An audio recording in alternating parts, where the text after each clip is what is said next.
बिहार में तीसरे और अंतिम चरण का मतदान जारी है। इस बीच दरभंगा में प्लूरल्स पार्टी की संस्थापक पुष्पम प्रिया चौधरी ने दरभंगा के बलभद्रपुर स्थित राजकीय मध्य विद्यालय के मतदान केंद्र संख्या 277 पर अपना मतदान किया। पुष्पम प्रिया चौधरी अपनी मां के साथ वोट डालने मतदान केंद्र पर पहुंची थी। वोट डालने के बाद पुष्पम प्रिया चौधरी ने क्या कहा, आइए सुनिए। पहले भी कहा था, हाँ। आगे बढ़ने का वक्त है और आगे हम तभी बढ़ेंगे जब नीतीश जी और लालू जी से मुक्ति पाएंगे। यही सोच के वोट किया है। लेकिन नीतीश जी ने कहा कि ये मेरा अंतिम चुनाव है।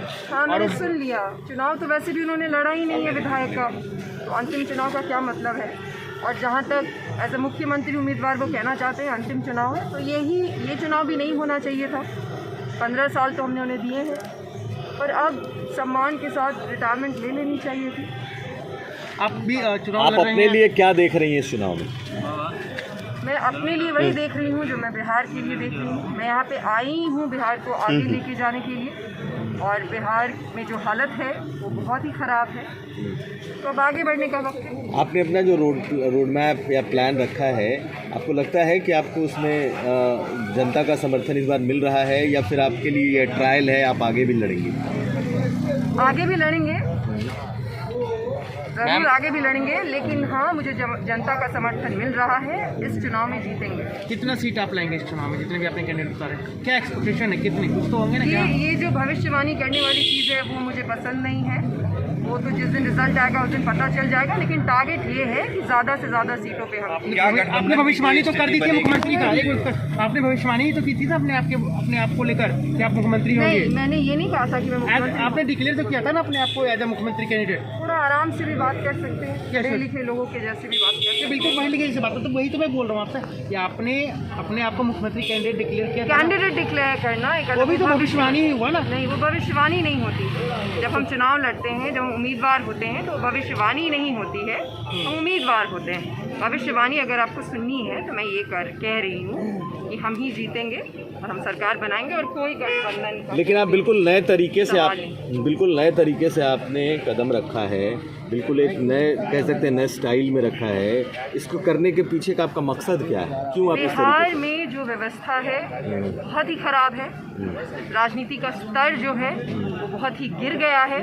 यहाँ पे राजनीति और चुनाव सिर्फ 2 चीज़ों के दम पे होती है। एक तो बहुत ज़्यादा पैसा जो ये 5 साल में वहाँ पे बैठ के कमाते हैं, वो पैसा सबको पता है, बांटा जाता है, और जो भी होता है ये ऑल ओवर सबको पता है।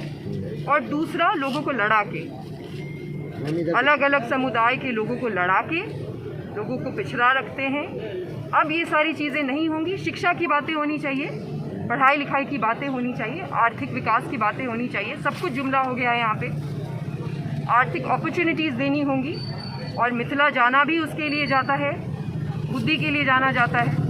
तो विद्यापति का मिथिला है, गार्गे और मैत्री का मिथिला है, भारती मिश्र का मिथिला है। ये सारी चीज़ें अब हो गई हैं कहीं पे। इन चीज़ों को वापस लाने की ज़रूरत है। बिहार के भविष्य का सवाल है।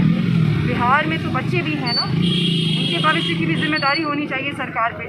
शिक्षा की जो हालत है वो आप देख ही रहे हैं।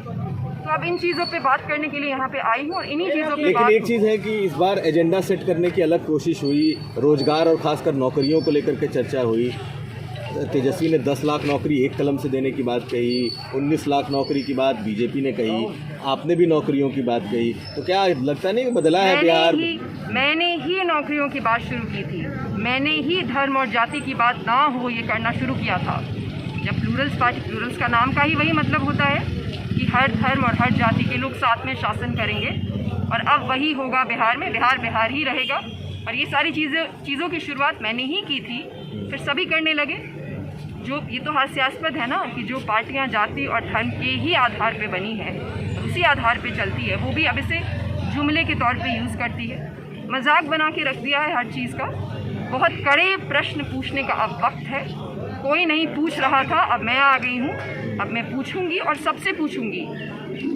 जितने भी लोग हैं, जितने भी स्तंभ हैं डेमोक्रेसी के, अब सबसे कड़े प्रश्न पूछे जाएंगे और सब जवाब देने की तैयारी करें। आपके पिताजी ने कहा कि जैसे अरविंद केजरीवाल ने दिल्ली में किया था परिवर्तन, वैसा परिवर्तन आप करेंगे। आपको लगता है कि बिहार और दिल्ली में जो वोटर हैं उनके बीच में इस तरीके की भावना है जिस तरीके की दिल्ली में थी, क्या आपको लगता है कि ऐसा परिवर्तन बिल्कुल, संभव है? बिहार के लोग बहुत ही होशियार हैं। हम मानते हैं, मैं मानती हूँ कि जानबूझकर हमें पिछड़ा रखा गया है। हमारी शिक्षा की कोई भी अच्छी व्यवस्था नहीं है यहाँ पे। बच्चों में सरकारी स्कूलों की हालत आपको पता ही है। बिस्फी से मैं चुनाव लड़ रही हूँ, ये पता होगा आपको। बिस्फी में भी मुझे लोगों का वही एक मापदंड रखते हैं अभी इस पूरे कॉन्वर्सेशन का। तो वहाँ पे भी जो भी सभी लोग हैं, अलग अलग लोग हैं, हेट्रोजेनिटी है, ये भी पता होगा। हमारे यहाँ हेट्रोजेनिटी और वो हमारा सबसे बड़ा स्ट्रेंथ है। और सबको अब बदलाव चाहिए। हम थक गए हैं, और खासकर युवा, हम थक गए हैं। ये चीज़ें जो यहाँ हो रही हैं, तमाशा बना के रख दिया है। हम थक गए हैं। सभी समुदायों को बदलाव चाहिए, सभी वर्ग के लोगों को बदलाव चाहिए, सबको नौकरियाँ चाहिए, बेहतर ज़िंदगी चाहिए। दिल्ली में भी लोग ही हैं और बिहार में भी लोग हैं। कोई भी व्यक्ति चाहता है कि उसके बच्चे अच्छी शिक्षा ग्रहण करें, अच्छी तालीम लें। ये सभी लोग चाहते हैं, चाहे वो दिल्ली के हों, चाहे वो बिहार के हों। अच्छे मेडिकल कॉलेजेस हों। आप लोग तो अभी दरभंगा में ही हैं, जाके देखिए Darbhanga medical college hospital. Madhubani में भी तो है भी नहीं।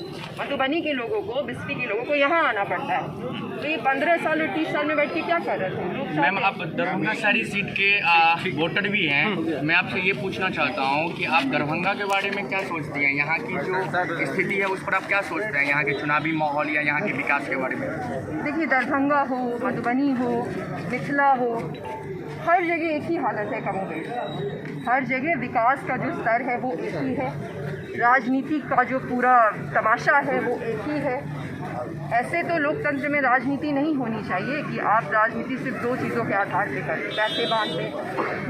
पैसे बांट दें, चीज़ें बांट दें और लोगों को लड़ा दें। तो एक ही हालत है, पूरे मिथिला की एक ही हालत है। वो मिथिला जो पश्चिम चंपारण से शुरू होता है और किशनगंज में ख़त्म होता है, वहाँ तक की एक ही हालत है। विकास बिल्कुल भी नहीं होता।